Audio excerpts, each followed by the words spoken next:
All right. Hello, everyone. We just started the live stream, and we're going to have a couple of people be joining us in a second. So, this is the third volume of the DStack Community Call. I'm your host, Dylan Kowalik. And we have a really cool meeting today. And we have plenty of notes and a lot of things to cover. So, I'm going to try to go over as fast as possible because we have a lot of really awesome guests today to also talk about some of the post-mortem of the DDR5 vulnerabilities and what had happened last week with TDX. We also have really cool, exciting news about a new project that's a new partnership around this idea of proof of cloud, and then also showing off some of the Trust Center widgets and its capabilities and how that works in relation with proof of cloud. And I'm going to try to give you guys the most amount of details as I can, and as soon as I can. So, since everyone can join from Twitter, LinkedIn, as well as YouTube, you can ask questions in the comments, and then those will surface into this live stream right now. And then we can see it here in the chat. And so don't be afraid to ask any questions. This is a community call, so you're more than welcome to ask new questions. If you don't know what a TEE is and this is your first time, we welcome you. So welcome to DStack. It's a completely vendorless, confidential framework for confidential compute. So if you've ever heard of a black box before, you can imagine your compute is now happening in a black box. And so black box is another thing that we like to say is a sort of a way of explaining it. So for those of you who don't know what a TEE is, just think of a black box if you're new. So most of the people on this call are experts, and they've been working on TEEs for years. And so, yeah, let's just jump right into it. So we have DStack updates from the most recent in the last 2 weeks from DStack. Let me just go over these now and open this up right here. Okay. So first off, there's some really big news. I can't share my screen, so I'll just go over my notes here so that we're all on the same page. So Oh, I can um, share the screen for you. Is it okay? that well here, let me see if I can in here still. Oh, actually, I okay, I think I can share the screen. It's just being a little slow on my end. Hold on 1 second. I see more people joining. That's great. Hey, Cool, Andrew. cool. Okay, I can share my screen here. Let me just do that really quick. Okay, hi everybody for joining in. Yeah, let me just open up the window here. Okay, so we got a couple of notes here. I have my own notes of the way that I want to read this, so I'll just kind of surface it here for everyone to kind of see. All right. So my takeaway from this is that first off, there's really big news. DStack is now officially a Linux Foundation project. So yay. That means open governance and clear contribution guidelines. And that also means a long-term support for the entire ecosystem. So if you can kind of check out the announcement on the confidential computing mailing list, you can sign up there. It's at lists.confidentialcomputing.io. And this is the really cool letter that we got from Rianne. We said, hey, we're thrilled to announce that DStack has officially joined CCC. So this is like really cool. This is actually kind of giving me a little goosebumps moment right now because I know a lot of you have been doing this for so long, and so many hours and so many collaborators and so many teams had to come together to make this happen. So it's official. And there's more platform releases. So the new 3 releases in the past 2 weeks was the Verifier 0.5.5. That's for the latest attestation verification update. There has been also an update on October 21st to the KMS and other things. And so, Hung, I see that you have your hand raised. Do you want to comment on these platform releases? Oh, I think you can make the text a little bit larger. Now A little it's bit just, larger. yes, like this. Or yeah, I think that works. Okay, cool, cool. Thanks for letting me see that. Okay, so um, yeah, so in the past 2 weeks, we basically had 3 major updates: the verifier, KMS, and the gateway. So they all now have a 0.0.5 0.5.5 release as of October 21st. And that's about 30 commits across the entire repository. Next are major features. So it's pretty cool. We have a dynamic CVM management. So now you can resize your confidential virtual machines and change the ports without having to redeploy them. That basically means that you can scale up and down on demand at no downtime. And the second cool thing about it is that it has attested builds for DStack ingress. So now every build is verifiable. And so you can prove exactly what code is running in your reverse proxy. And it's all reproducible and works directly in GitHub code spaces. And the third thing is the domain verification. So this brings consistent security for all domain types and helps protect against domain hijacking while simplifying setup. So that's all really cool.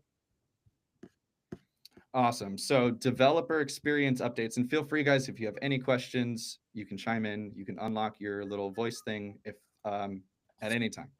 Otherwise, I'll just keep blasting through. So developer experience updates. So you can now customize site names and virtual machine manager for easier organization. So we've also included and fixed reproducible builds in GitHub's code spaces. So now every developer gets an identical result. And the documentation has also been expanded with new changelogs and gateway verification guide and a better SEO for discoverability. So before DStack, like finding DStack and notes on DStack is like all over the place. So now that's like been refined. The documentation had needed that love for quite some time. And I know, Hung, you had spent so long trying to figure out how to kind of get this out there. And I love the fact that now it's SEO compatible. So you can use AI and DStack. So it's less confusing. So that's awesome. So if you're trying to just like do vibe code and use DStack at the same time, that is, I think that's like the main reason. And it's just really, that's important. So platform stability. Yeah, so billing and infrastructure got a tighter control. So there's invoices are synced correctly. The confidential virtual machines, they shut down automatically on payment issues, and the operating systems image is now handling, and error recoveries are now improved as well. Okay. And so yeah, I think we'll get a better taste of what that all means once we go into details on how proof of cloud is being discussed too. But what's coming next is, with the Linux Foundation charter in the place, DStack is now moving into an open vendor neutral governance model. So this is the really big thing. So the milestone really marks DStack's maturity as a secure community driven open source project. So those are the updates, guys. Let me go back to okay. Does anyone have any? Yeah, Dylan, if you can give me just like 2 minutes, I want to show a little bit details in some of the updates. Go ahead. Yeah. Can you share your screen too? Yes, of course. Let me do that.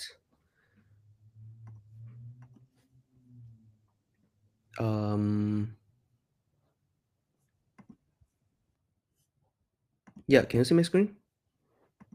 Yep.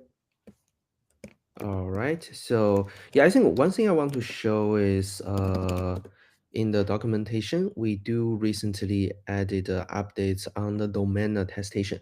So as mentioned by Dylan, this is an update on the doc, but actually it also involves some updates on the DStack gateway side. And I think the most interesting thing is that now everyone can verify the attestation of the gateway itself. So for example, this is a gateway domain. And if we open this one, oops.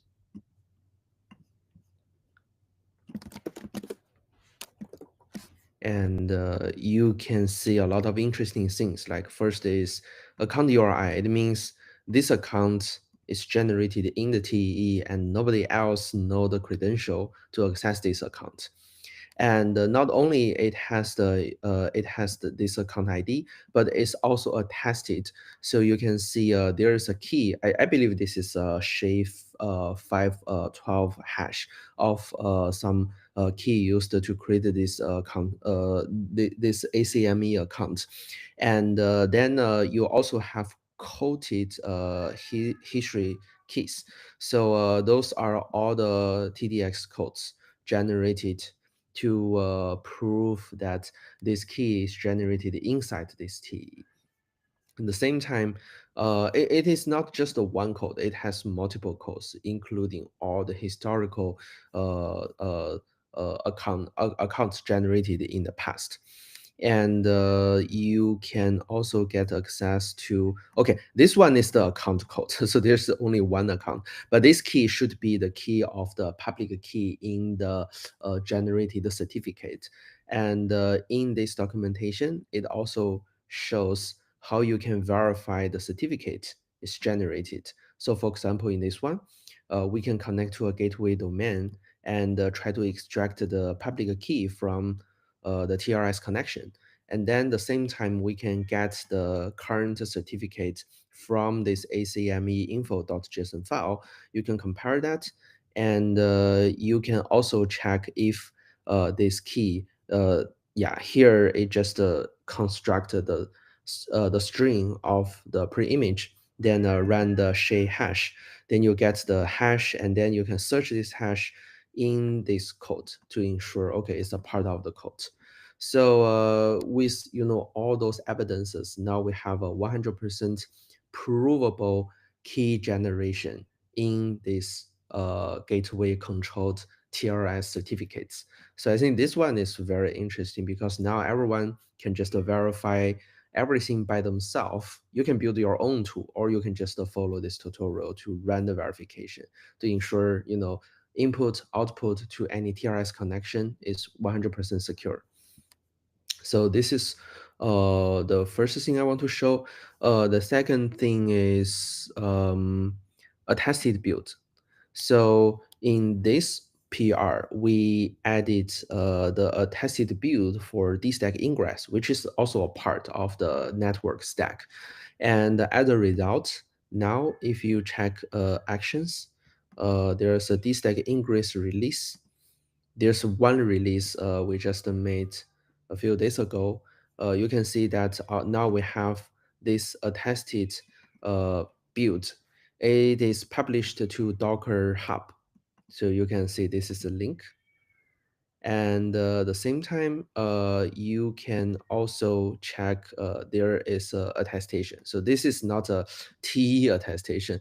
This is the build attestation made by GitHub and the SIGStore. So if you check the SIGStore, it looks like this.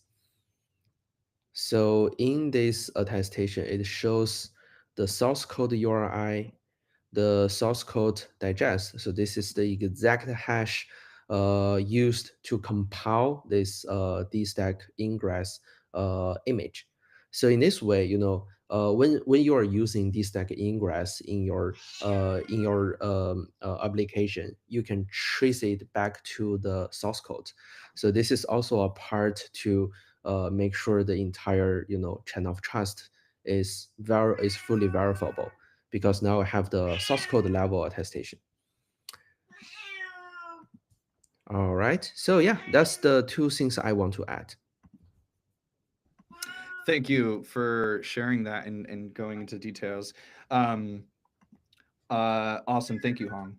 And would anyone else I know that there was also one other commit that was made over the weekend, a few days ago, that was also interesting, that I thought we're getting community support now or more community support is coming in externally to DStack as well. And there are let's get this merges all over the place. So there's great ideas coming in from the community. I'm noticing.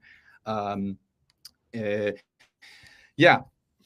Any suggestions or comments on what was just said? We have Nodefather is in here. Andrew, I think, let's see, who else is in the call as well? So Daniel, thank you for coming, by the way, Daniel. And Raymond, Andrew, Nodefather, awesome guys. So thanks for all being here. I wanted to also take some time to comment on that, or if there's nothing, then we can move right into, I think, the exciting part of today's call. So there was a thing happened last week, right, guys? So what was that thing, right? So recent updates from the recap over the last 2 weeks. I can share my screen. And for anyone who is sleeping in a box, you know, I don't know. TDX, something happened to TDX, guys. So Daniel and Christina from TEE Fail, I think we had invited you out. So thank you, Andrew, for inviting them. We also want to invited Alex from Secret Network today. I think at some point they will be here. So I have some notes here on kind of exactly what happened. My takeaway, my understanding, and I'll leave the questions and discussion open to you guys because I want to hear what you guys think about what is the next thing. So the summary is my understanding, TE.fail came out of the woodworks.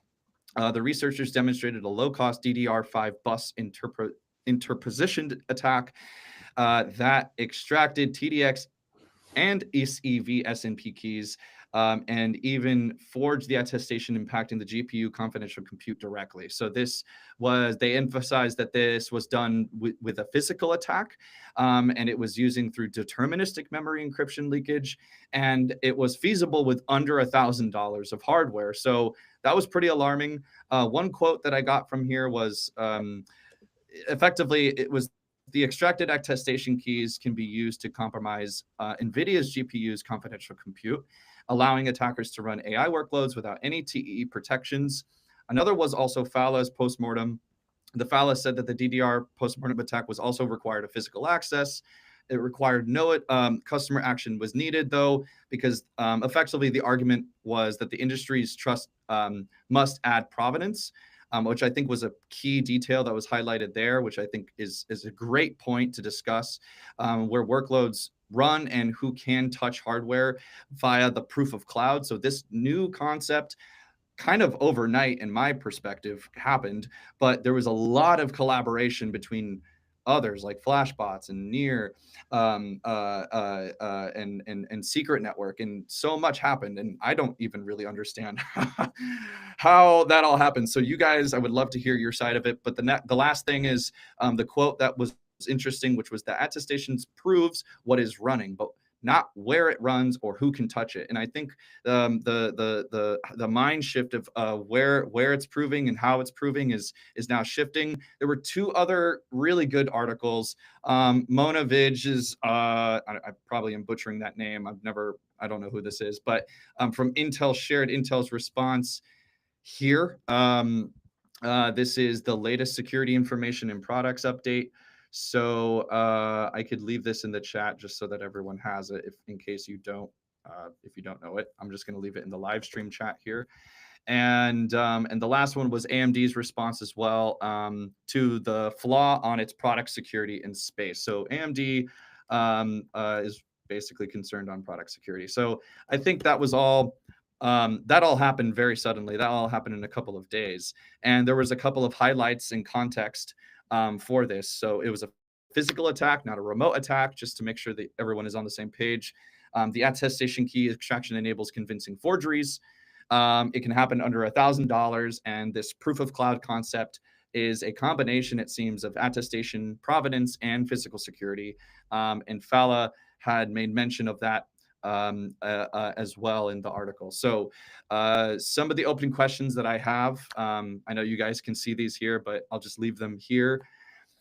You know, my question and understanding, just to start off the conversation in a good direction, is like, what I guess are, if Daniel and Christina, you are here, would love to ask you directly, but what reliable field indicators, if any, could a cloud monitor to suspect this type of attack, the DDR5 bus interpretation? Is there any kind of telemetry heuristic that you can recommend to avoid this? Or how are you guys thinking about it?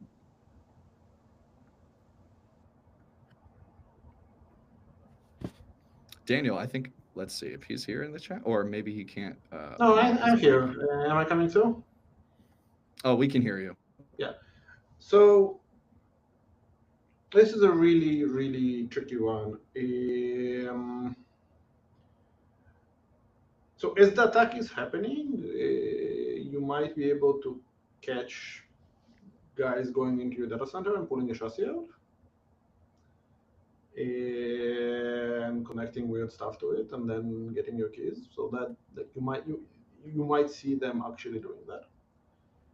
once it already happened and somebody left with attestation keys, then there is very little you can do short of seeing network traffic going somewhere where it shouldn't go, maybe. But like, if anybody has any smarts to them, they'll turn right back around, rent a machine on that same cloud, just not run it inside the CVM, and walk away that way. So once it already happened and attestation key left, there is not much one can do, unfortunately. You mentioned that directly in your article. You note that the deterministic encryption is as the root cause itself, which is the software side mitigation. So we have to do things like padding and traffic shaping and memory access randomization. So is this meaningfully raise the attacker's cost? I guess, is that what we need to do in order to make this be prevented? This is a pet peeve of mine, because proof of cloud is great, but and like, kudos for the folks at for the folks at the Alliance that basically got it done overnight. But I cannot help but feel that we kind of didn't do our job well here. So, because the underlying issue is still there, we still have deterministic encrypted keys, and we do not have any software countermeasures against those deterministic encrypted keys, nor do we have hardware countermeasures against those deterministic encrypted keys. And the project of developing said countermeasures is big. Christine and I tried lifting it off the ground, and we are actively trying to look for collaborators. It is much more than traffic shaping and injecting certain prompts. It's more complicated than that. If you just do that, I can tell you right now, you're insecure. Might as well not do that. You're just providing appetite for future Daniel Jenkins. It is a significantly more complicated project, and we basically look forward to collaborations on trying to make that happen. I think that's the right direction to make it happen, and that is essentially where we are. Awesome. No, I love that. I think for everyone here who listens to this later and now currently, I think a lot of people would be interested in understanding. And my last question would be the blast radius, right? So could key hierarchy, right, or rate limited attestation help reduce the blast radius of this like one-time key extraction?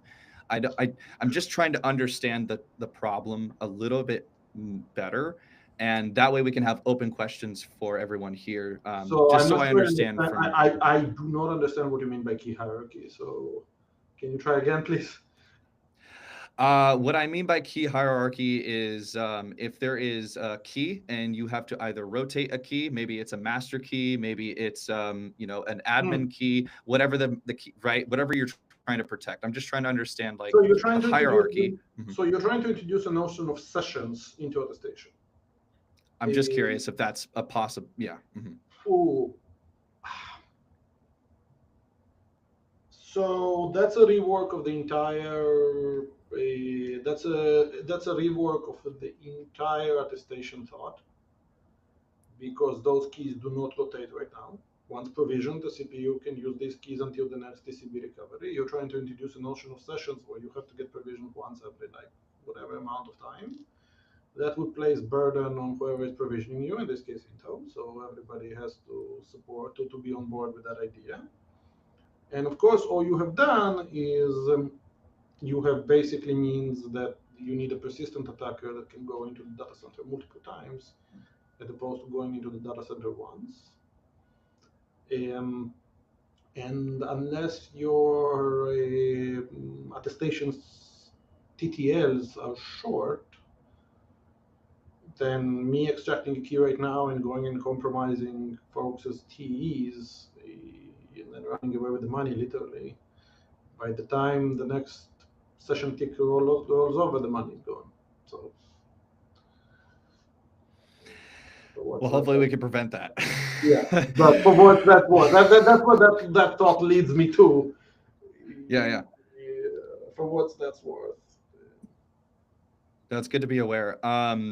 I appreciate that feedback. So these are open questions, guys. I if anyone has any thoughts, on what was brought up.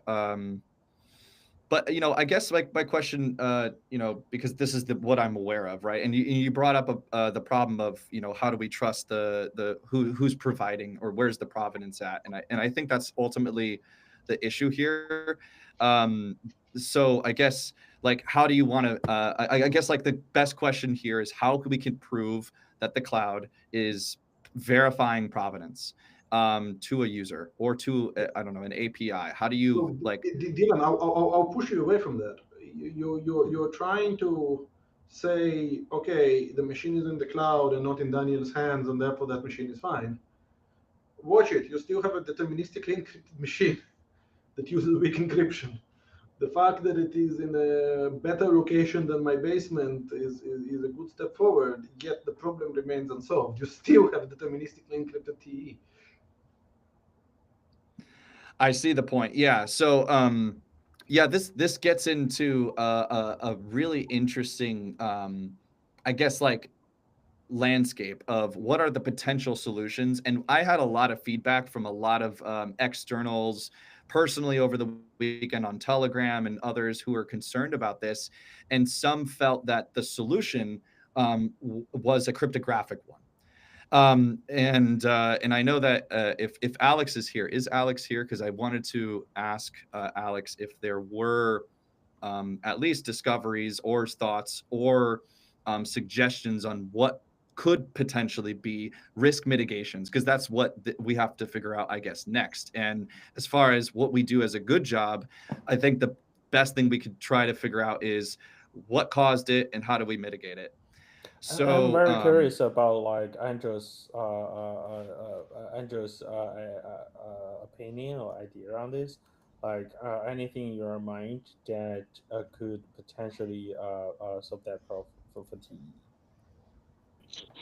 Yeah, I mean, the concern that's on my mind about this is basically that the proof of cloud as described right now is good for having someone make an attestation about it, but the guidance so far is only on, how you make the claim and not what the claim should be about. So what I think is missing, and that I think this opportunity, is a good time to pressure cloud providers to do, is basically like get cloud providers to be more explicit about which processes they are following in terms of physical security. So it's one thing to say this is a thing in Google Cloud. It's another to say, this is a machine that's had this supply chain provenance since this time. And I think the same thing for also these like Fallout Cloud or Secret VM or anything doing things in a co-location facility. I think the focus should relatively be on writing down best practices and evaluating those best practices on what are the procedures that follow. And I think this is a good time to, state those and do that. And I mean, I guess separate from that, the only other thing that I was hoping to discuss on this call is what role the provisioning step. I think I'm not even using the term quite so precisely, and Daniel can probably say a lot more about this, but I think that there's a key thing that's like, if someone re-racks the machine and had physical access to it, and then prior to that, but now it's racked, and now at this point someone is authoritative that this is a clean machine, there's no interposer in the RAM at this point, that you should do the provisioning or key generation step at that point, rather than have it done it before. And that's the way that you would get around the fact that you don't know if the processor had previously been in an interposer attack before being racked. I'm not sure I said that so clearly. I could take another turn at it if it didn't, get across well. And anyway, those were two separate points. I could come back to the second one maybe. I understand it. I'm imagining as like before it's actually on the rack, there is a very specific physical attestation about like its own supply chain of how the physical security was even established. Is that I'm trying to understand if that's the same? No or yes? Andrew, sorry, I was trying to. Sorry, could you say it again? I cut out for a second. Yeah, like it's almost like, hey, this is the supply chain. It's an attestation of the physical security of how it was placed there, or how. Yeah, and I want to see more. Yeah, I would like to see more transparency or documentation on exactly what those processes were. I know that like SOC 2 compliance, for example, is like a specific standard of physical supply chain processes, but that doesn't have to be the only one. Yeah. Yeah, but we all know how SOC 2 works. We just people just make some claim, and at least they show how they operated to the auditor once. Then they get the certificate. In the reality, this only shows that the policy of some cloud company is trying to operate that in the right way. But on the other side, if there's an insider, there's always still a risk there. It's a very interesting analogy that we bring up at SOC 2. Actually, the traditional compliance frameworks fragile, right? And you can use it, as Han mentioned, you can easily like claim that I imagine my GitHub, a good authorization framework. All of the like logins have 2FA, things like that, and you got the badge from SOC 2. And eventually, there's millions of detections happened on the SOC 2, framework based cloud services every day. But people, an enterprise is still using it. I think that's a very bottom level of security framework, but people still using it every day. So it's very interesting. But Han, do you have any questions to Daniel here? I think it's a very honor to to have him in this small chat today. Yeah. Yes, I do have a few topics I want to discuss here, given everyone is here. So one thing is, it's very clearly that Intel's response say that physical security is out of scope of their, their like a vulnerability criteria, which I strongly disagree.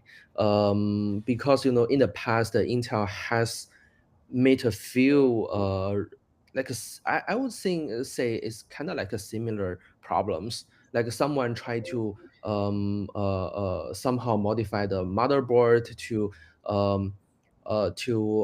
lower down, say, enable or disable some specific feature to trigger some vulnerability. So in the end, they still have to get the physical access to perform some of the attack. And in the past, what Intel does is they just uh, do the TCP recovery and then release a patch, but not this time. So I would like to hear like what Daniel can comment for this specific attack or vulnerability report. Sure, I can speak to that. So, Hang, I believe that you're conflating two papers, and therefore this looks kind of cloudy to you. In fact, Intel's stance on this has been very clear to begin with. Physical security is out of scope. Period.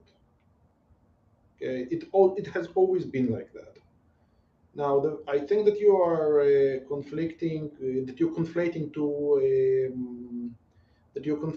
two papers. One was where somebody used performance counters or configuration registers to to undervolt the CPU and therefore make an enclave do something weird.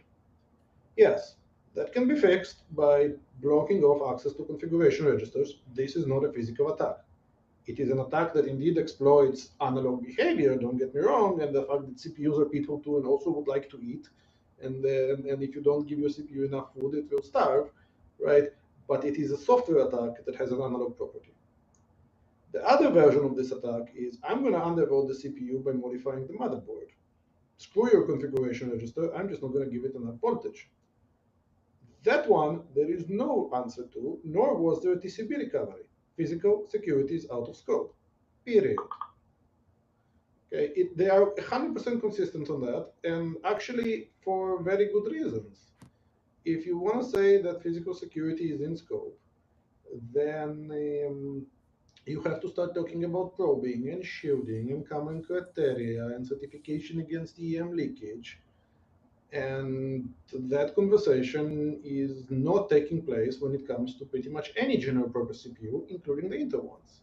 Again, to my personal disappointment, because this is something that interests me greatly. So again, I call out for collaborations. But given that we are at a state where we don't have any general purpose computing device that is certified not to leak over power or EM or bus for that matter, physical security is out of scope. 100% consistent, just very disappointing. Does that help? Which is why you see no patches, no CVEs, no. It's always been like that. Mm-hmm. Yeah, but at the same time, I do believe that most of the attack doesn't just work because of physical access. It's more like a combination of physical access and some vulnerability, or like a flawed design in software, hardware, or Yeah. micro. So now you're into this murky territory of, okay, some physical attacks are out of scope, but god damn it shouldn't be easy. It shouldn't be that easy. I agree with you. Okay, and again, as this long journey to certify a CPU against physical attacks, this one is a very low-hanging fruit from a developer perspective that should be tackled. But I can also understand Intel's stance of this is all of it is out of scope. They don't want to go on that journey right now. Mm-hmm. Yeah, and I want to show this. They just lowered they accidentally lowered the bar for physical security, and I'm okay, fine, that's a performance versus security choice. But if physical security is out of scope, hell, no encryption is also secure. Mm-hmm. By that same logic. Yeah, and let me show this. So this is also something I always like to show to the other, like anyone who curious about what those like a big tech says.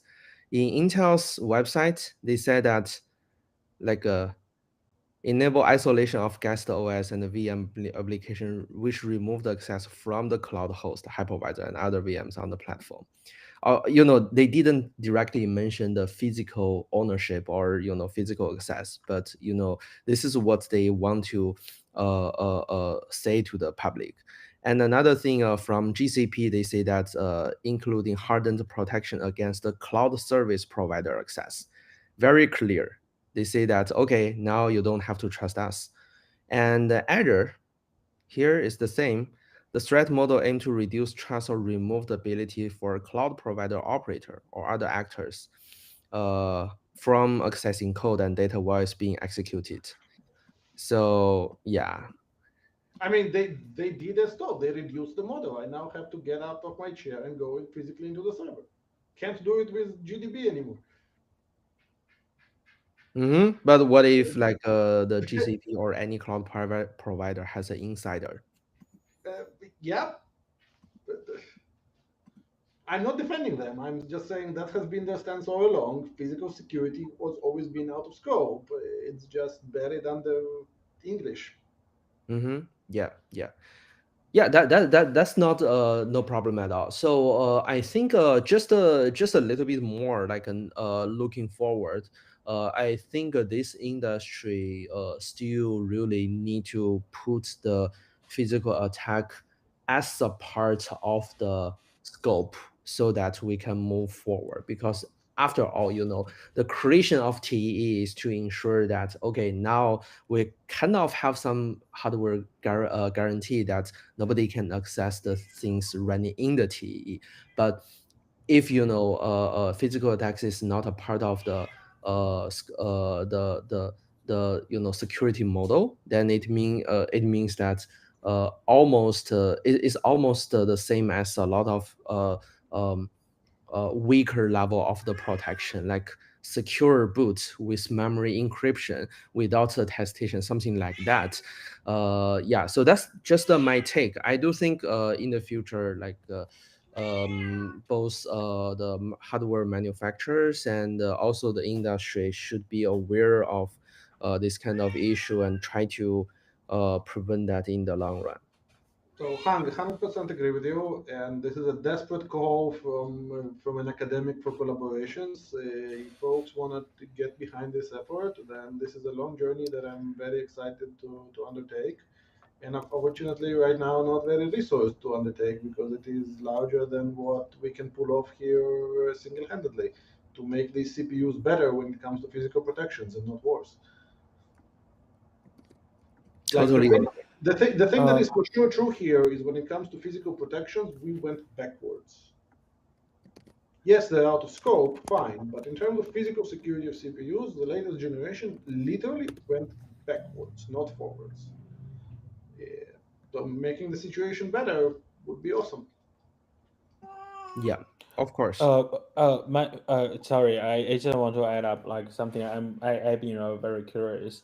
Like, of course, AI told me something, right? Like, but in your perspective, Daniel, like if we compare with the AMD SCV detection from another security researchers years ago, I believe that's maybe 3 years ago, right? And today's right TDX vulnerability. I mean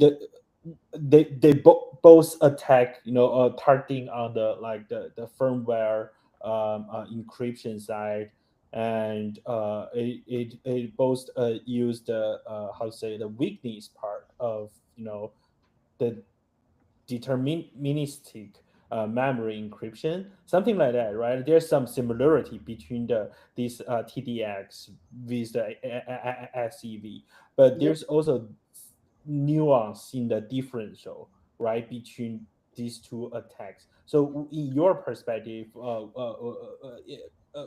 could you briefly introduce like your feeling on the AMD SEV issue and this DDR5 discovery? So, folks, my feelings about this is very simple. Deterministic encryption is bad. Okay, like, Yeah. and something should be done. I understand why folks that run that in the data center don't really care, and as far as they would concern, they would even turn it off, because like, why do you need encryption to begin with if you don't care about physical security? The box is your friend, right? And I can see that movement, and I can agree to disagree with them. But from my perspective, you want to do it with an interposer, or you want to do it via software against SCV. It doesn't matter. The missing encryption is bad, and something needs to be done. The nuances of SCV versus TDX, I don't think are major here. Honestly, it's technical and honestly boring. Here I want to jump here. We all know that in SCV SMP, they have a secure coprocessor called PSP, and they use the PSP to produce the code. So they sign the Okay. code using their coprocessor, and that's why they dodged the attestation forge attack that happened in TDX, because in TDX or SGX, it's all Yes. running in the enclave. Yes, but it doesn't mean that it's less severe, because what are you going to do with your attestation quote? You have a secure quote. What are you going to do with it?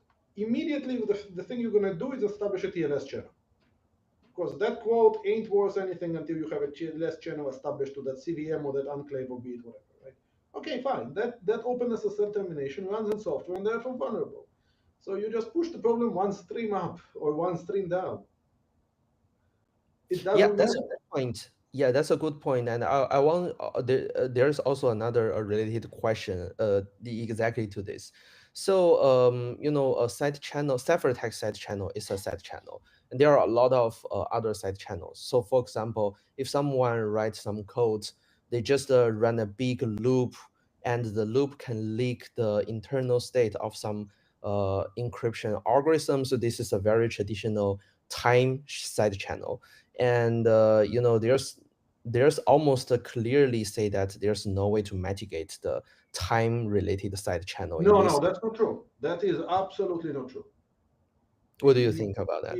This is what's called constant time coding, and algorithms shouldn't leak. Cryptographic algorithms shouldn't leak their keys over timing side channels, be it literally execution time or cache. And if you find a modern crypto library that isn't written in a constant time manner, then somebody slept on the job. It's not that easy to do. Like, I've been fortunate enough to be in this field for a while and been part of that literature that moved everybody over to constant time coding, exactly for that reason. Now, what about the non-cryptographic algorithm that is just going to leak its data all over the cache? Well, that is a problem that somebody needs to solve.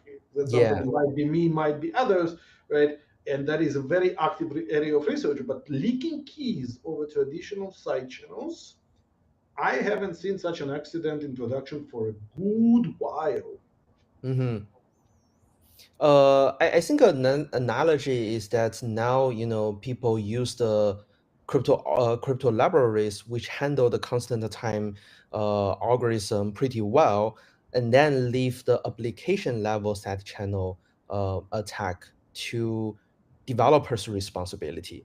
And the same can also, yeah, I think a mental analogy if, to me is that now if we can make sure, say, all the key handling can also have a feature enabled in all the crypto libraries to ensure, even if it's putting in a deterministic encrypted memory range, it can still be protected using a lot of techniques like adding I entropy to the memory. Then we can still push all the responsibility to the application level for their application. So you're not gonna be that lucky.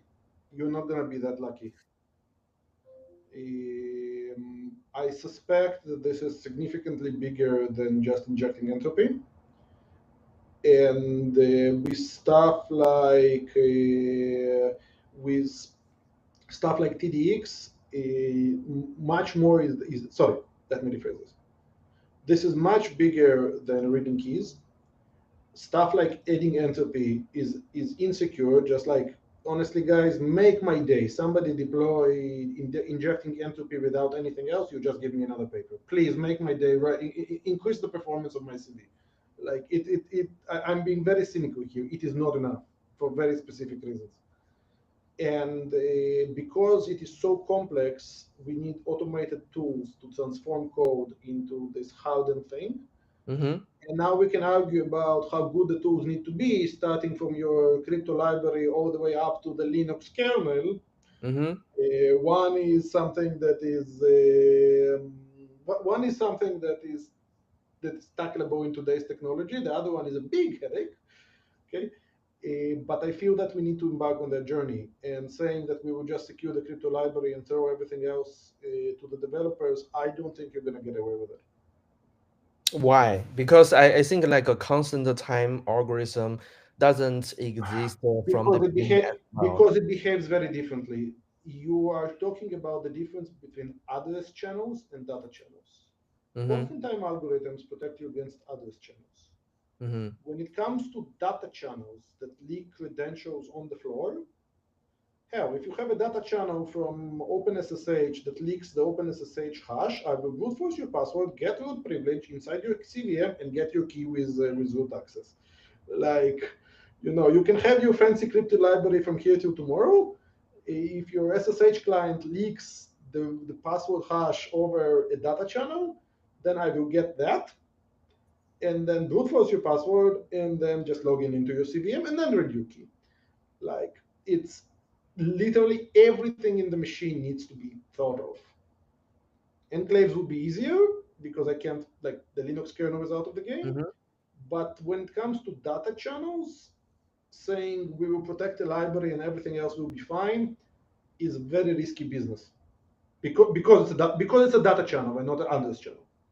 Mm-hmm. And what is the specific difficulty to mitigate those data channel data set channels? There is a lot of data that can be used against you in very weird ways that you compute on. Mm-hmm. So start from TLS keys to session cookies to TCP packet captures to all sorts of weird stuff that if I know, I will do bad things to you. Mm-hmm. And you need to account for them. As opposed to address channels where I have your address, the addresses you touched, not the data you touched. And with those addresses, I can try weaponizing against you. But turns out that not a lot of algorithms are good encoders between data and the address, if that makes sense. Cryptographic algorithms are, unfortunately, encode keys as addresses very well. Most algorithms don't. So the amount of data that is available to me is significantly less than the CPU Mm-hmm. just holding data all over the channel because the CPU sees all the data, if that makes some sense. Yeah, I think that makes sense.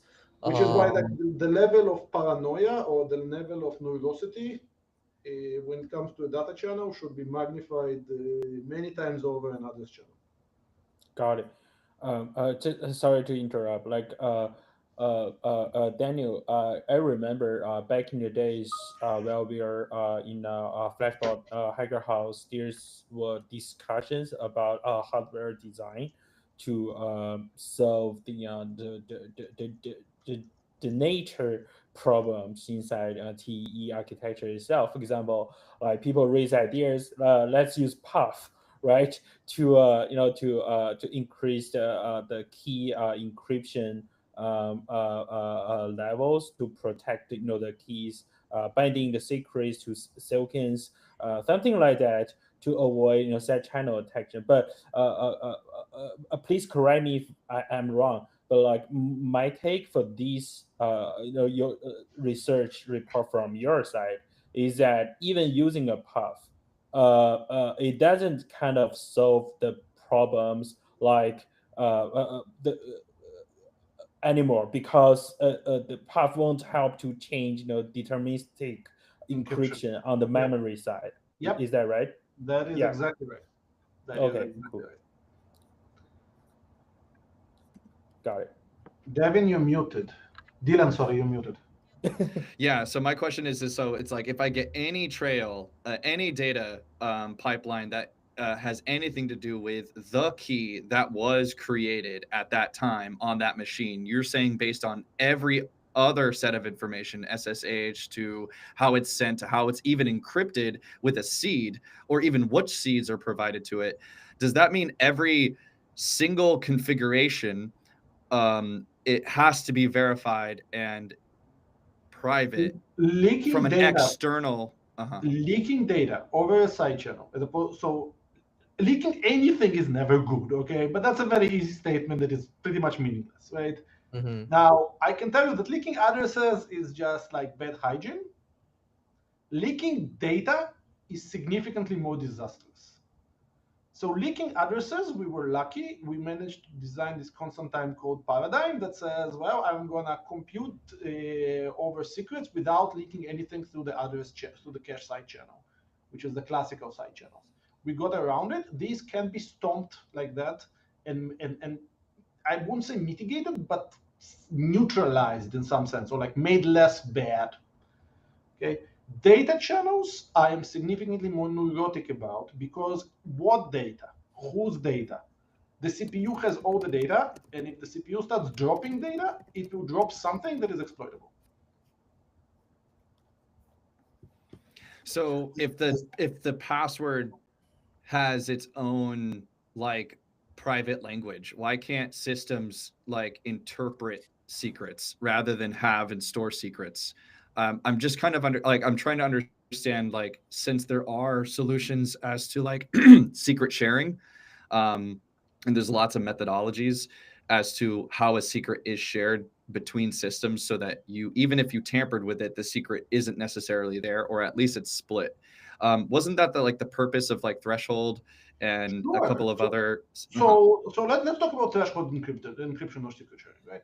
If two shares are held in two separate computers and I only have a tap on one of them, then everything is fine.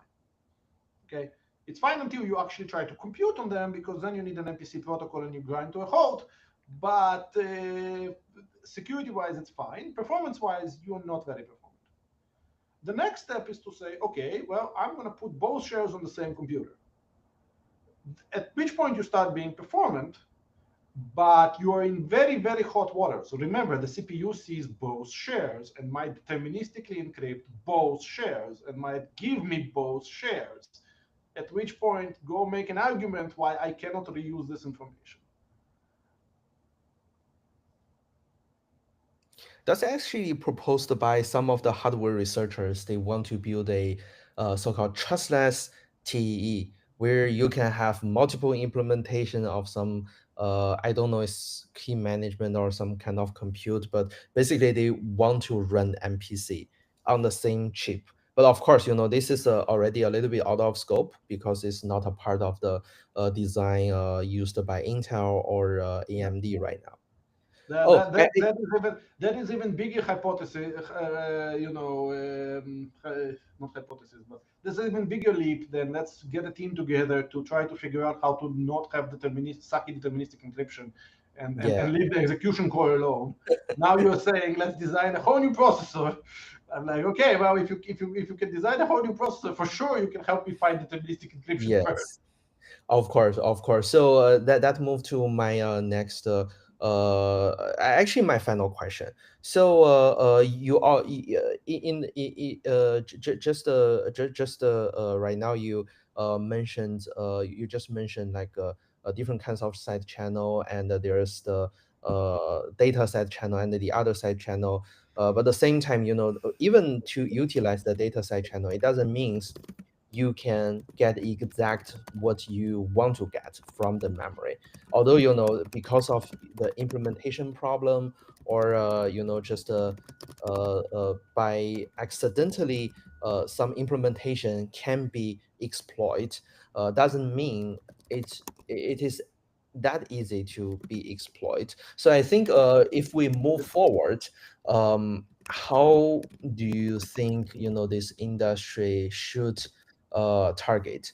Do you think, like, one thing you almost mentioned, maybe next generation of the CPU, people should just abandon the deterministic encryption in some way? Maybe there's a flag, you enable this flag, so you waste say 1/3 of the memory, but at the same time you can get really secure encryption, so that even read after multiple writes, even it's the same plain text, you get the different ciphertext. But at the same time, another thing I want you to comment is, should we just trust the cloud providers, or should we somehow let, like, just imagine if you like a magic wine, and you can somehow let any participants, including the hyperscalers and the hardware manufacturers, to change their policy or change their product. How do you think the industry can make everything way more secure than before? I think we need a bit of both. Data side channels need to be closed, period. Okay, like to get on your comment before, I'm fortunate enough to have a long career in side channels. I've seen a few data channels that are weird, including somebody that will give me half a bit out of every byte on average. We've never had a case in my lab where we never got away with doing exactly what we want with the data side channel. It's as devastating as that. If we wanted to do something with the data side channel, we've never seen one that is weird enough that we couldn't exploit it. So they should be killed, as simple as that. Now, we need a bit of both. We need some understanding where the machines live. We need to get away of deterministic encryption. We need to start protecting CPUs against tampering and probing and all the other various weirdosities that people can do to them. We need to make basically CPUs better when it comes to all the aspects of this problem, and it's going to be a long journey with different trade-offs. In terms of next generation of CPUs, folks, changes like that take at least 3 or 4 years by vendors. So unless we do something now ourselves, we're just going to have to live with it. Mm-hmm. At least one news I heard is that I didn't find the exact documentation, but I think that's a part of some Intel release or NVIDIA confidential computer release, mentioning that in the future there will be multiple ways to generate the SGX or TDX code, and it's not going to a part of the coding enclave, but some, I don't know, maybe some kind of coprocessor building the. Awesome. You still have a TLS connection and software that holds your TLS session keys. Mm-hmm. Yes, of course, but at least we get less exposure, and that will not be any forgeable attestation. So that's already way better than what we have right now. I don't think it's way better. It's better. I'll give you that. It's better. It's for sure not worse, therefore better, right? Mm-hmm. But I don't think it's anywhere near enough. again, like, Yeah, of course. what are you There going are- to use these keys for? 5 Mhm. minutes later, TLS, like, or disk encryption, or database encryption, or password recovery, or God knows what, right? You're just pushing the problem upstream, and unless you put all of crypto in the coprocessor, and fine, we can have that conversation. Some key is going to get dropped, and the minute that that key is dropped, your application is compromised.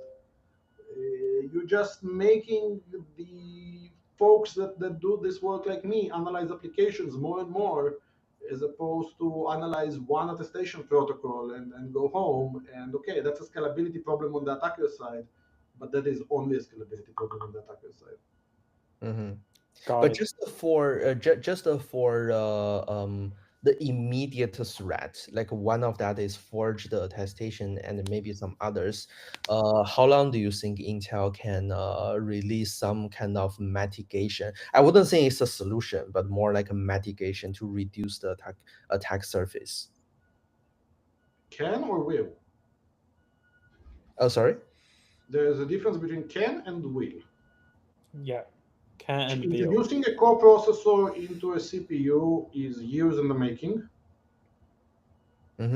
I guess it's a part of a Xeon 6 Plus, but I don't have any evidence. I just have The best information I have about this is a future platform. So that's that.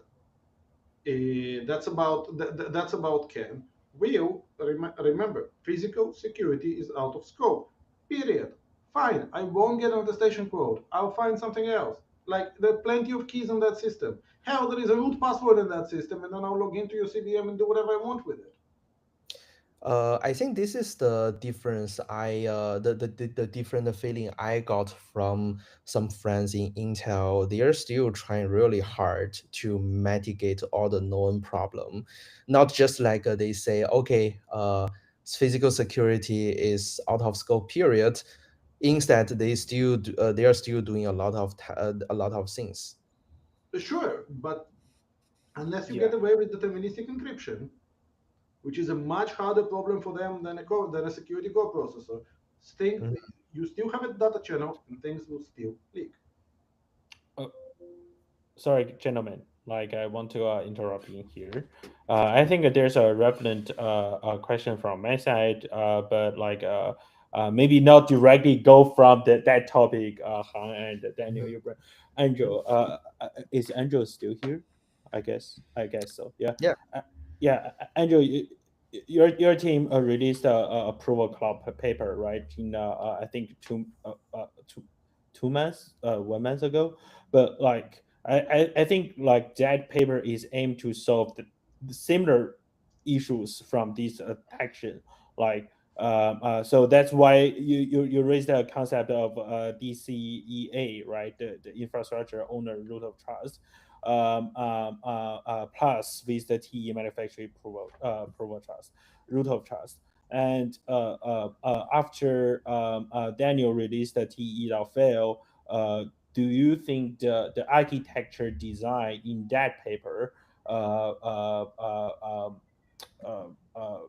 like what's your take basically, like do you think like there's any actual ideas can be added into that paper as let's say V2, or it's already good enough if you're just some team or someone build up the system based on that theoretic and make it engineering practice, then we are good in somehow, right, to keep using TEs. What's your take?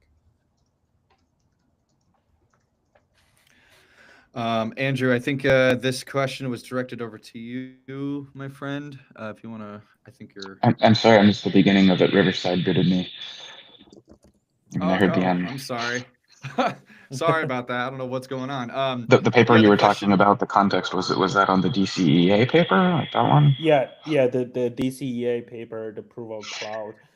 Well, no, that's the same thing. That DCEA paper is about how you ensure that the cloud's existing ways that they use TPMs to acknowledge their ownership of the machines that are running could be combined with the underlying TDX attestations. Or maybe I would just explain it this way, that the problem that solves is that the cloud providers, when they do add essentially proof of cloud, meaning their own attestation layer, they seem to force you into either you get the TDX underlying attestation and then no proof of cloud, or you get a proof of cloud, but then they don't also pass through the underlying TDX attestation. And clearly it's better to have both. They currently don't provide both. And so your goal of this paper is to propose a mechanism that's nearly compatible with what they already do, so not a huge lift, so that they do have both. You kind of have both TDX sign off and the cloud provider sign off both. I think there's a good argument to make that if the real physical security work comes from the cloud attestation, then it doesn't really matter whether they pass through the underlying TDX attestation. Using TDX then just becomes one more thing that's part of the guarantee that they're supposed to be explicitly making. And so that's the argument from my point of view. It's better to have both of those signed off so that there's more people whose reputation is at stake when something goes wrong and can be attributed. But I don't think that directly has to do with clarifying the physical security requirements or anything else. It's good when you are assuming that the physical security claims are already specific enough by the clouds. It's more of like a plumbing details is how I would describe what that paper is about. Thanks. I think that covered my question. Awesome, guys. So we are at the top of the hour. I think that was a lot of really good stuff. And there are some questions in the live stream. I just want to get to everybody. I want to cover everything right before we move on to proof of cloud. And I'm glad that we brought that up. And there was one question. I don't know, Andrew, if you still have it, but if it's in the explanation of provisioning, and say if you take the CPU that has been in a side channel lab and then reseat the CPU in a safe physical environment and go through the provisioning flow again, is the CPU now safe to use? Am I is that the right way of answering that question? Of the question. Asking that question? Yeah. So Daniel, I was curious if can you help us answer this? I don't know. Here, straight, direct, and upfront. I have no idea. IDK, love it. I think at least the full TCP recover can almost fix that problem. But the problem, without the TCP recover, I think because whenever you use a TDX or SGX CPU, you're going to register, do a platform registration process, and that will generate some kind of like a new key for this specific platform. And there's also a feature called the SGX reset. So maybe then you can give it a try, like you reset the SGX, do a SGX factory reset, and then check if the attestation key has been changed or not. And if it changes, then somehow this can be something proof of cloud can try to use. Hank, I understand your experiment. The problem with being a small university lab is that there's many experiments to run. It is, of course, on the docket. When this question got raised, we just didn't get to it, which is why I don't know the answer. Mm-hmm. Yeah. It's a people's problem. There is simply not enough of them. Yeah, of course. The experiment makes sense. So that is exactly how you would answer that question. I just don't know the answer to it. Mm-hmm. Can you guys see my screen of proof of cloud? Because we keep saying proof of cloud and we haven't shown it yet. And I want to at least give the POC here now. So it's the POC of the POC, guys. I think it's kind of funny that the proof of concept is the same as its acronym. So why proof of cloud and why it matters? There are a whole handful of contributors that are working on tightening, I think, this problem. Everything that we've been discussing, and this is for everyone listening in the community, this is an open-ended contribution to solve this problem. Everything that you're hearing now with Daniel and Andrew and Hung and myself and others and Marvin, anyone can contribute to this conversation. The governance is open. Happy to see who wants to come in and contribute their solutions, their problems, on how they see DStack being designed to create greater transparency and also alignment. And there's an opportunity for new organizations to also join. You can come to proofofcloud.org. There is the application to join. I think it's pretty open, and it's also very new. And it goes through various levels of trying to educate and trying to show people like, what are the vulnerabilities? What is the mission? What is the statement? Now, I have my own blurb on this. I'll stop sharing my screen. And just so that you guys saw that, the attestation on that dashboard could do the same thing that TZ16 can do, which can verify quotes to show that the proof of cloud will return proofs such as, like, where's the operating system, who's hosting the SIG store, for example, is this a trusted domain, what is the key management system? Everything that's revolved around DStack is now in the Trust Center widget. We had one more agenda item, and that was to show kind of the combination of the two when they're used together. I would like for you guys to kind of stick around to see how I kind of go through this flow of what I'm thinking and how I understand where it is that we are now and where we can go later. And with what we saw today and all of the discussion around the vulnerabilities, proof of cloud, I think as a concept, is effectively it's a joint collaborative effort to contribute towards this problem solve and to create a more transparent and trustless, but also trust-based system and architecture. We could prove and rely on multiple vendors and not just one. And I think that's some of the inspiration that I got when I saw this. So when we go to here on Phala Cloud, let me share my screen here. Again, the window right here. Okay. So for example, if I go into, like, my Phala dashboard, I can see now that the Trust Center widget from last week's conversation in volume 2 of DStack Community Call, we talked about the DStack Trust Center, and now the Trust Center is open source. Now Phala has fully integrated it into every CVM, and now the marketplace for the CVM is open. So if you want your trusted cloud attestation to be provided and in the public, there is an opportunity there to take the data that is privately within your dashboard and to give direct, immediate feedback on what is the kind of messaging that you would like to come through the Trust Center and what would you like there to be added. Because everything that applies to the Trust Center is obviously can be both private and also publicized for any sort of like secure auditory reason. I think the Trust Center is a great first step of not just visualizing, but also proving to like a security researcher, just like where it is that the cloud is hosted on what machine, what code, and so on. So, for example, if I go here to the Trust Center and I can come here to come and check my quote, it should be easier now for people to try this out. I can come to Proof of Cloud, verify my attestation, and see that my little DStack API that I'm hosting now on DStack using Phala, I can come in here and see that the hardware has been attested, and it confirms directly here that it was a Proof of Cloud registry with a valid attestation.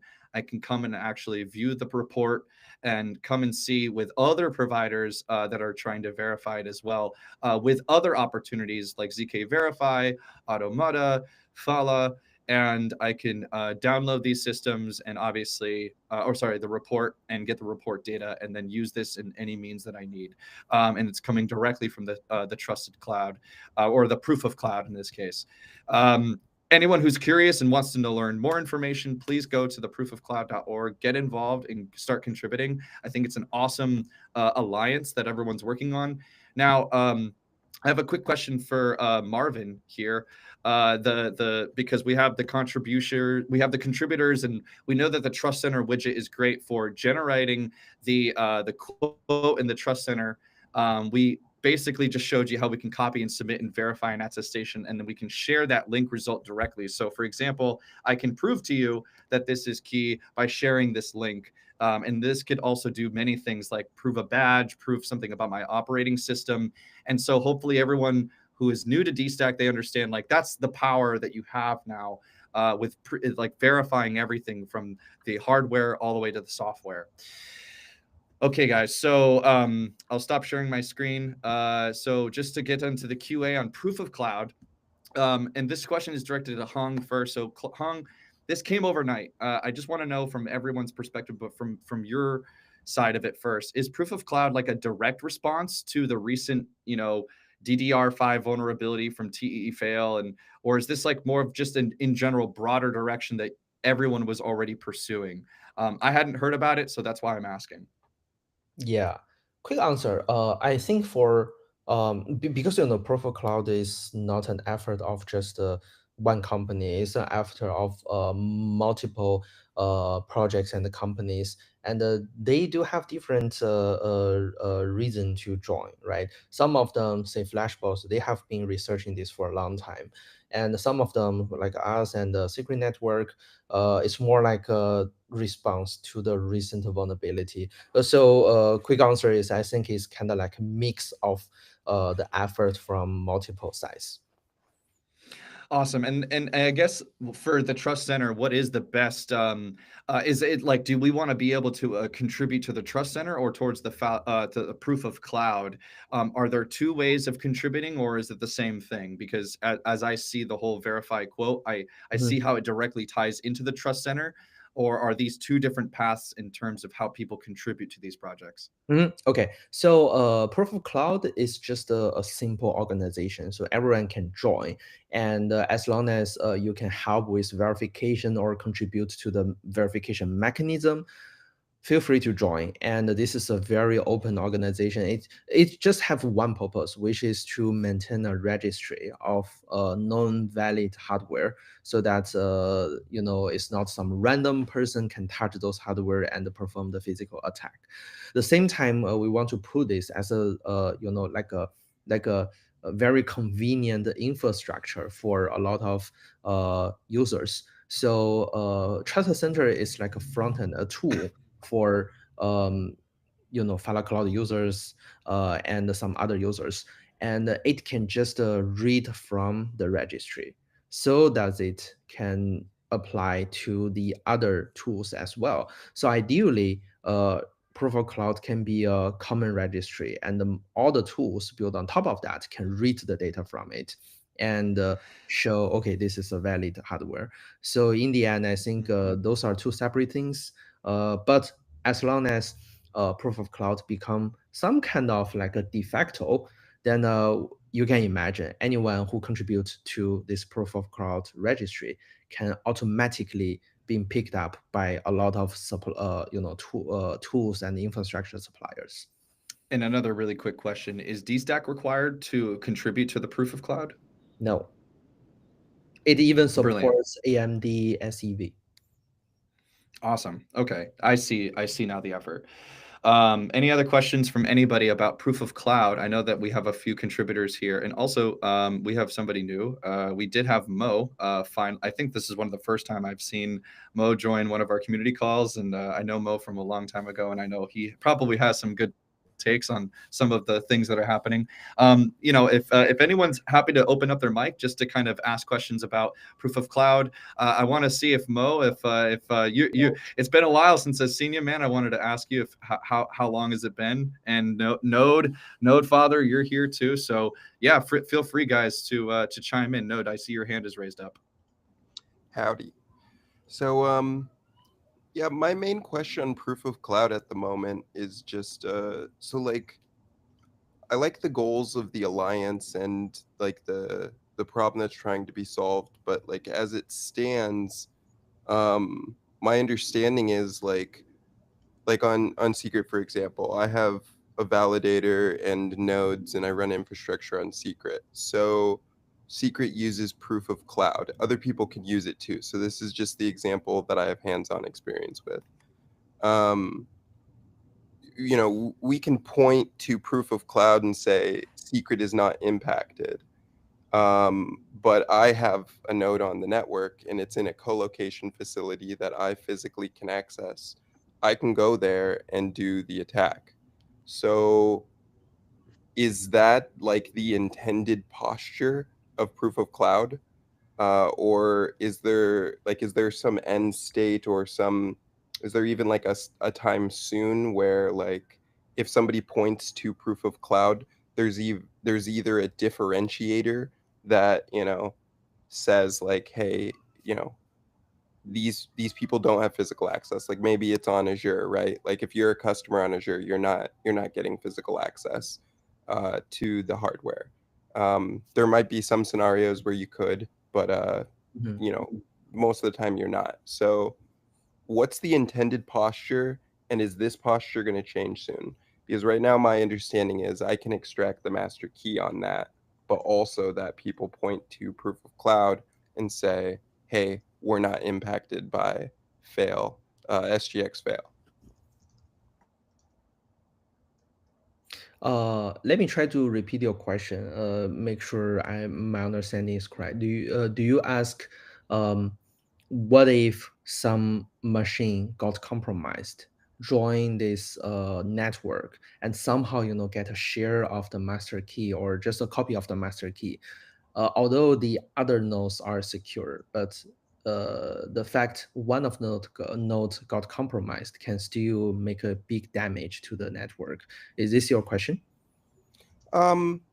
Well, so some of these networks have different architectures. On Mhm. Secret, the master key is in the enclave on every single node. So you only need to compromise one node. You don't need to collude for other shares or anything like that.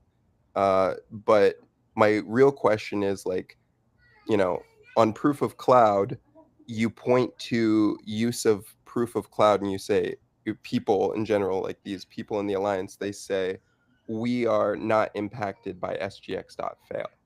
Well, if I can extract the master key, I think that the posture of proof of cloud is a little flawed, Mhm. right? It would at the very least be useful for this attestation, or this proof that you're in proof of cloud and that you use it. Mhm. If it shared some details, uh, that would be relevant for people assessing security, right? If you're a network on that uses proof of cloud, that you would need to collude, right? Like you would need to get the key, like a share of the key from multiple nodes on the network. That's a very different like impact if somebody does just perform this attack, which there's Mhm. currently there's nothing in proof of cloud that really proves the machine is secure. Yeah, yeah. I got the point. So It's the just in a scope. certain kind of. Yeah, I think the scope of proof of cloud is pretty clear. It's very narrow. It only proves that okay, this machine is being verified, hosted by some so-called trusted parties. Can be GCP, Azure, AWS, or some big data centers. But it doesn't tell you more. How is this machine used? If say some part of the network is good, some part of that is bad, and there are some problem. I believe this is not the case in Secret Network right now. Alex, maybe you can add more later. But I think just for proof of cloud, it just make sure some known machine has never been, has never got the uh, possibility to be attacked. So and how people use and interpret this this message is still a part of their business. This is just the low level infrastructure. Alex? Wait, are you saying right now the posture of proof of cloud is like asserting the fact that no machine that is on that network has ever been like this attack has never been done on it? Is that what you Uh, said? Not for the network, just for a Oh, specific hardware. okay, but I mean I don't nec- I don't think it does that right now, because yeah, I'm not sure how it does that, if it does that. Um, There is a whitelist of the hardware identity. And well, yeah, but I have a node that's whitelisted, is my point. So, Ian, let me clarify. I see where you're driving at. It's very clear to me. So, regarding secret network, and maybe Daniel can also test with it, we mitigated this kind of attacks with wiretap, right? So essentially, the new attack just extends the same attack to more CPUs, and our initial mitigation was to close down the network, and now we close down the network by creating a whitelist of known and trusted long-time validators. And now we will be allowing people to join via governance votes if they can convince the community that they're good. And also we will allow Azure nodes to join the network freely, and later on more nodes with with old style proof of cloud, like Azure, GCP, and IBM, and maybe more if it's available. Now, regarding the proofofcloud.org initiative, it was indeed our community or industry response to TDX breach first and foremost. We might want to extend it to SGX later. But it's not planned for the immediate release of Secret Network, but we might think about adding this later as well. This would require, if we go that way, that would require all the validators to actually go and do the ceremony and prove that their machines are in trusted clouds. Now, specifically regarding co-location, and it's part of the verification procedure on Proof of Cloud, we introduced a colocation provider pledge where the colocation provider actually signs a document that says that they will collect they will witness the machine ID of the server or servers. And if the owner of the server takes the hardware out of the facility or performs some unusual kind of work, which, again, I think we all agree that performing wiretap.fail or t.fail is, it would register as an unusual activity, right? Soldering stuff to a machine. Alex, I strongly disagree with that statement. Sorry? I strongly disagree with that statement. Okay, so that's interesting. We can discuss that. But anyway, the provider pledges that if there is anything that's beyond routine maintenance, they would notify the alliance, and thus this machine would be revoked from the known list. All right. So I mean, yeah, I suppose my question was answered. I mean, at the moment, my co-location location isn't participating in that, and I don't believe that it's enforced at the moment. So my understanding is the posture of Proof of Cloud does actually, it points to these are trusted participants. So it's not actually even claiming that a trusted participant can't perform an attack, which I can't. I just go in for Secret Network, this was the posture with wiretap.fail, right? So we might want to change that later, meaning a lot of changes for the validator set. But for Secret Network specifically, and again, proofofcloud.org is targeted at a much wider use case, mostly on TDX, at least initially. So for Secret Network, and it's been like that since September, our mitigation is what it is, limiting the validator set to trusted people. We might want to extend it to full proof of cloud later, and we actually are taking several steps towards that direction now as we speak with the upcoming network upgrades. Thanks for the answer. So beyond secret, also though, I suppose this is interesting to. I mean, I'll watch to see how it evolves. It would be mostly interesting to me if there was a system where it could actually detect if these trusted parties acted dishonestly at any point. That's a very interesting point. I want to add a few comments on that later. But now Daniel also has some question. Sure. So two things. Let me ask my question first. So asking for a friend, how can one get a node that is green on proof of cloud, assuming no fuckery, right? Like I have a machine on a good on a good cloud provider that we all know and like, right? Not a Georgia Tech. How can I get that machine greenlit? Mhm. What Yeah. would be the procedure? Yeah, I think I can give a very quick summary, and then maybe others can add some comments because there are multiple contributors here. In the website, we have 3 levels. So one level is human assisted check.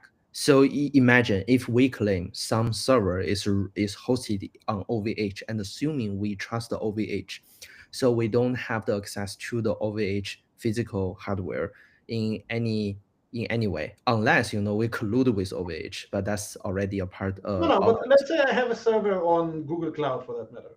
Who do I call to get my server approved? Yeah, I think the most simple way, which is not 100% secure, but it can work to some extent, is that what about we just make a Google Meet live video session, and then you show me, okay, you can log into this machine, you can create a DCAP attestation, you can extract the PPID from the attestation, and this link, okay, the hardware ID to the physical server that's running in some facilities. And this can work especially for the bare metal providers like OVH, because they always give us the console access. So we log into OVH, get into the console, and then we can show you, okay, everything is presented on the screen. Fang, what I'm hearing is that if I find you on Telegram or somewhere, and I give you a Google machine or an Azure machine or an OVH machine or something that is respectable, then then you and I go through this video call where you want to see certain things, and that's fine, and then you will let me on Proof of Cloud. Is that right? Yeah, but it shouldn't just be like a one-on-one verification. There should be a threshold. So at least a multiple independent verifier should pass this. Sure, we can record a call or have anybody we want on the call. Yeah, exactly.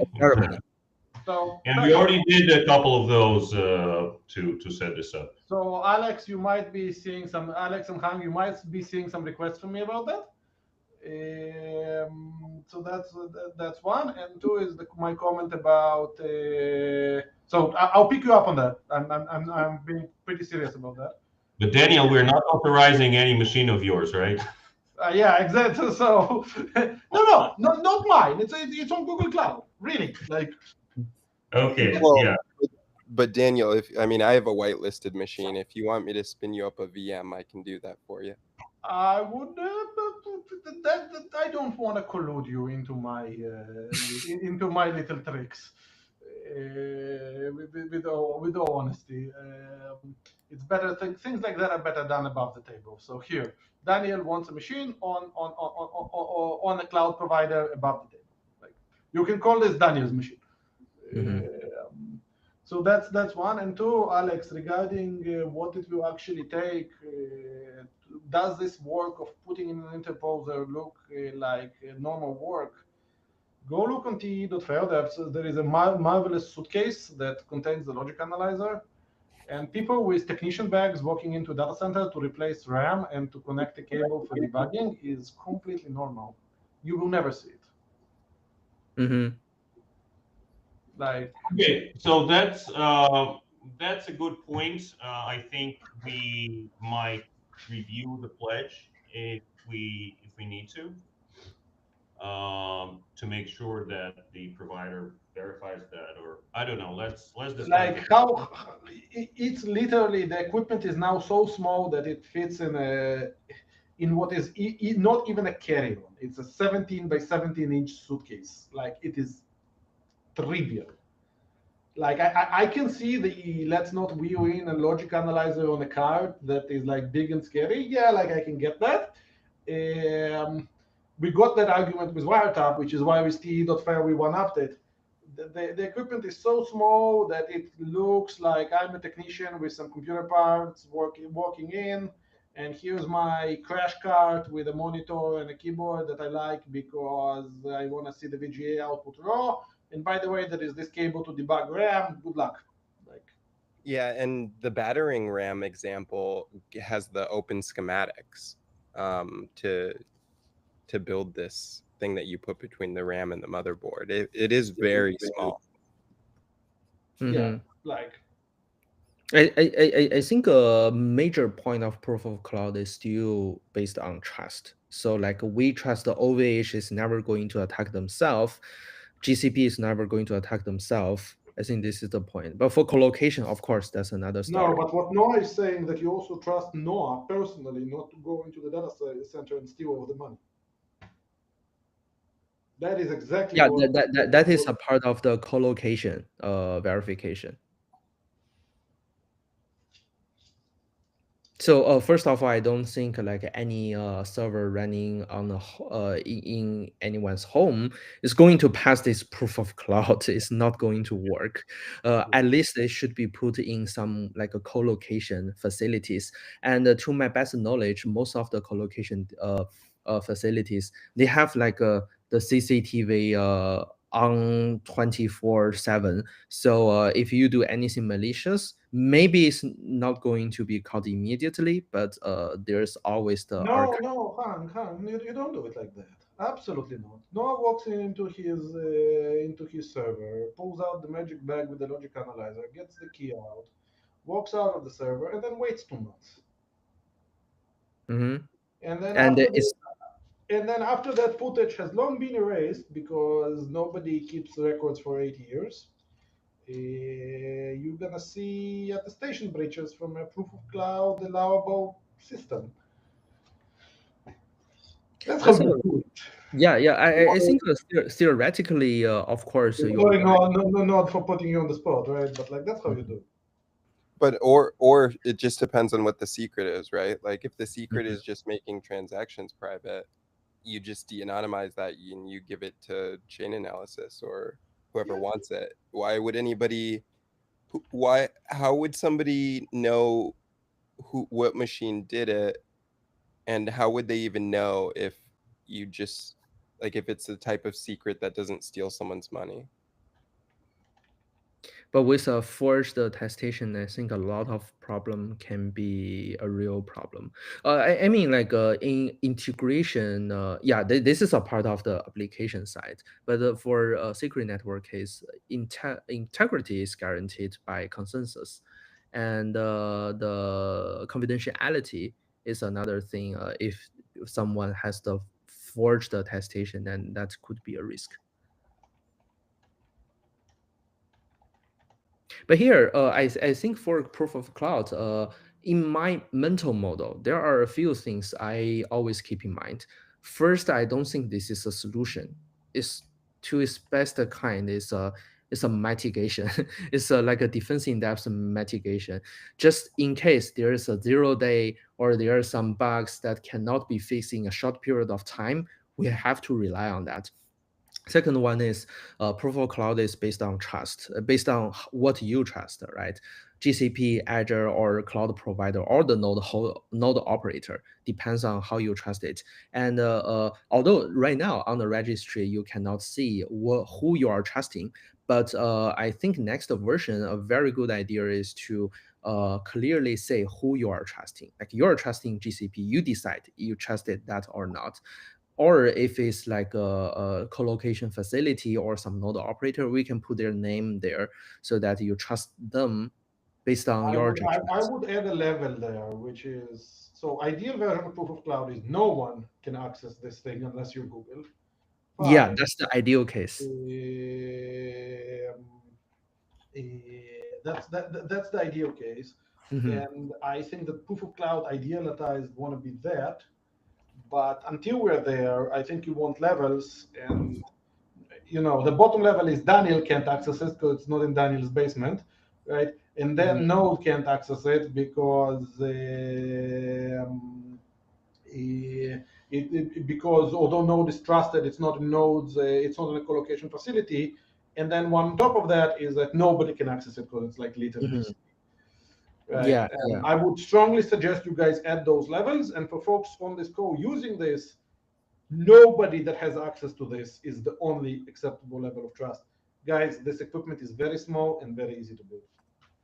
Yeah. I think I want to share something really quick. So this is a very fun project. We just it's just like a very fun brainstorm project. And the idea is that we can have some tamper evident RFID. So there can be a tag, you just put it on your the case of your machine, and another tag put on something that cannot be moved, like just the rack in the data center. And then we can have a RFID reader to make sure, okay, those two tags are still connected together in some way. And because the tag is tamper evident, so if we assume nobody can break the tag without being notified, then we can set up some kind of monitor, so that it can, for example, it can just scan every 5 seconds or 10 seconds, so that if anything got broken, the monitoring system can detect it immediately. So something like this could be very interesting, and there are actually some hardware that seems like they can already be used to implement this kind of mechanism.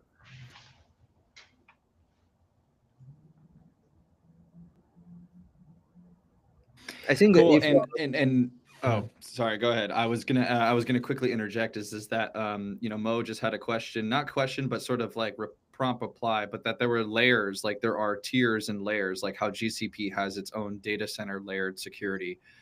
Is this like layer two? Are you saying that these are the additional readers or tags that could help prevent this problem?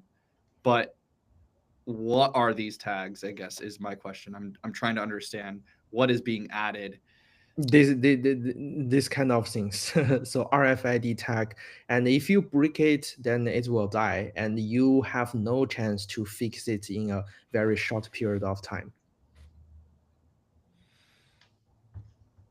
That's really cool. Mo, yes, you had your hand raised.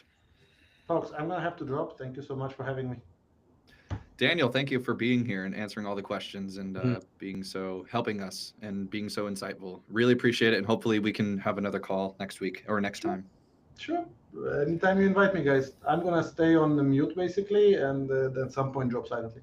Thank you. Thanks, Daniel. Thank you for your contribution, because all we're doing is to push the industry forward. So yeah, really good work and a good contribution. Mo, did you have a question? Or are you here? Oh, your device is not accessible. Mo, try reconnecting, I guess, your mic, just in case your recording is going off track a little bit. Nodefather said, I think the RFID idea is really great. I think that's really interesting too. I hadn't even thought of it. I didn't realize that's how small they were too. Or at least like, how it's going to be distributed. But like, let's get to the last point. I know we have a long but short agenda, but there was one thing that I wanted to talk to Marvin about the direction. There was a mention on the type of cloud support that is going to be ending up doing the proof of cloud. So the question is based on the recent feedback that the DStack got, and as well from our end on Fala, what's the current direction for cloud integrations, and what are maybe some of the timelines for early partners? Is there a move to GCP? Is there a move to AWS or Azure? Is there clarity or on the direction DStack is going to be going in? And if Marvin's still here, I'm not sure if he is here. Let me check. I can jump here pretty quick. I think the point is pretty. Anyone talking? No. Oh, go ahead, Marv. Okay. Yeah, it's me. It's me. So I think the point is, if there's a demand, we should support. So we're looking into, like supporting other cloud providers, and we even got really interesting feature request. So I cannot say who requested that, but one of the feature requests is to use DStack, combine DStack KMS with Nitro Enclave. The reason is we just realized all of the cloud providers TE implementation, including AWS, Azure, or Nitro Enclave, don't have any persisted storage for secrets. So you cannot store any key anywhere unless you trust the cloud providers. So as a result, there are some demands. They want to use Nitro Enclave, but using that together with DStack. So this is a very interesting scenario, and we're looking into that, how we can support it. But technically, I think there's no any difficulty. It's just a matter of time.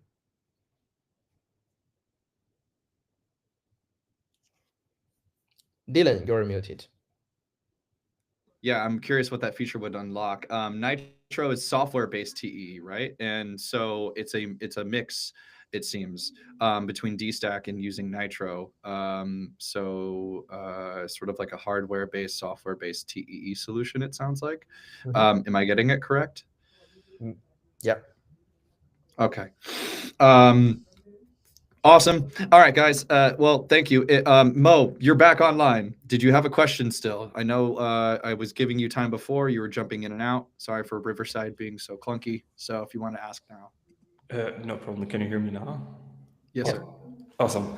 So yeah, I have some interesting question regarding the RFID idea. How does it actually protect against supply chain attacks, in the sense that if the machine was pre-provisioning or pre-deployment in the data center was actually being attacked?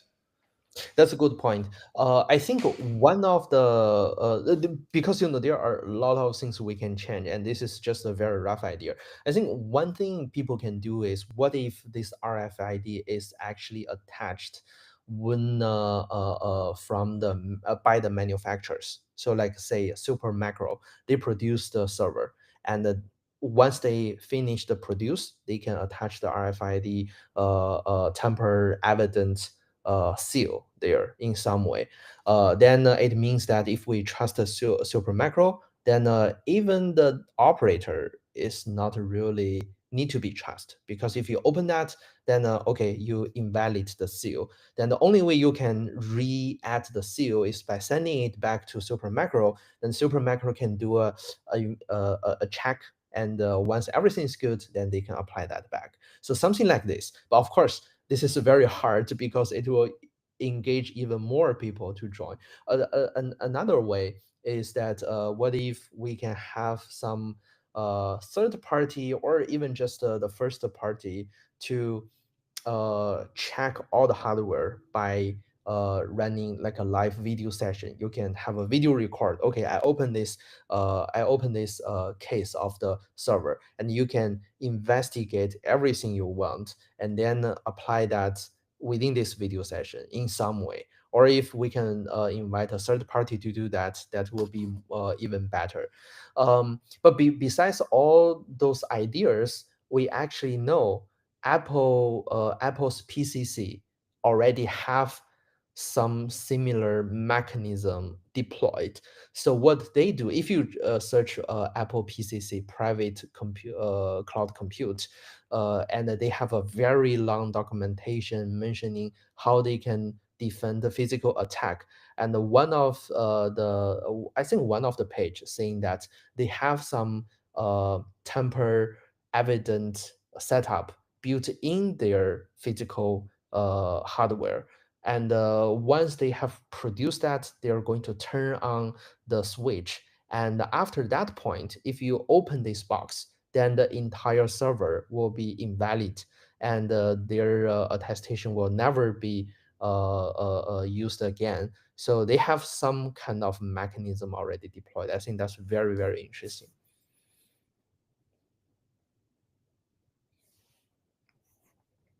Thanks for the question, Mo. Appreciate you. Thank you for being here. Thank you, Yeah, and did I answer all your questions?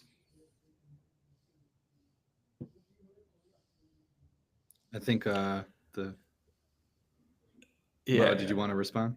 Yeah. I do like what you mentioned, that proof of cloud is not the solution for all of them, but I do believe like it kind of can enhance the security just for that type of physical attacks where you require physical access, but it wouldn't protect you against other types of side channel attacks.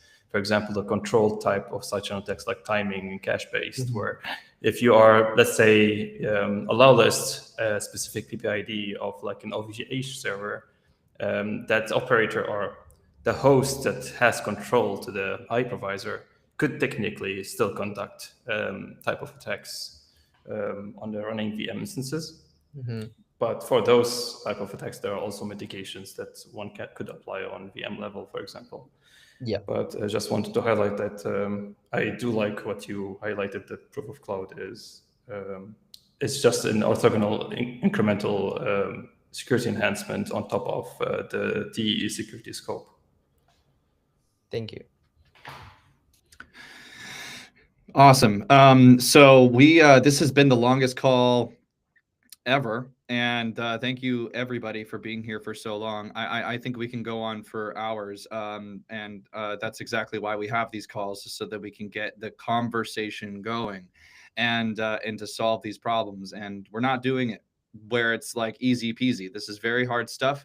So everyone's contributions and mind share is super welcomed. And thank you to everyone that was new today, that haven't been here before. This is our third volume. We're gonna have volumes every 2 weeks. So we prepare notes, we commit to our DStack together, and then we talk about it every 2 weeks, and we do this again.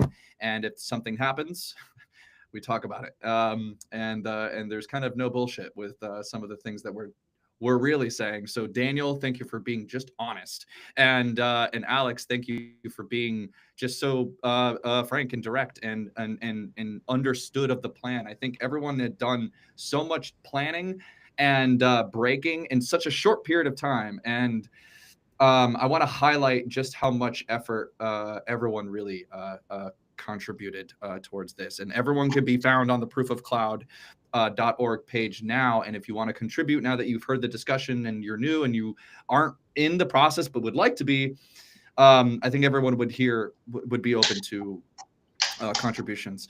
So thank you, Alex. Thank you, Mo. Thank you, Node, Ellis, Dan, Hong, Marvin, Andrew, and everyone else. Daniel, thank you so much for talk today.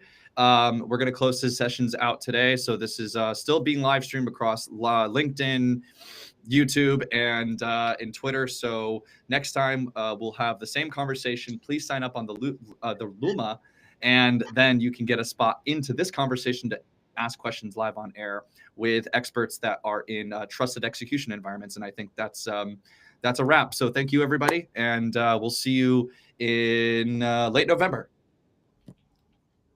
Thank you so much. Thanks, Dylan. Thanks, guys. Bye-bye. All right.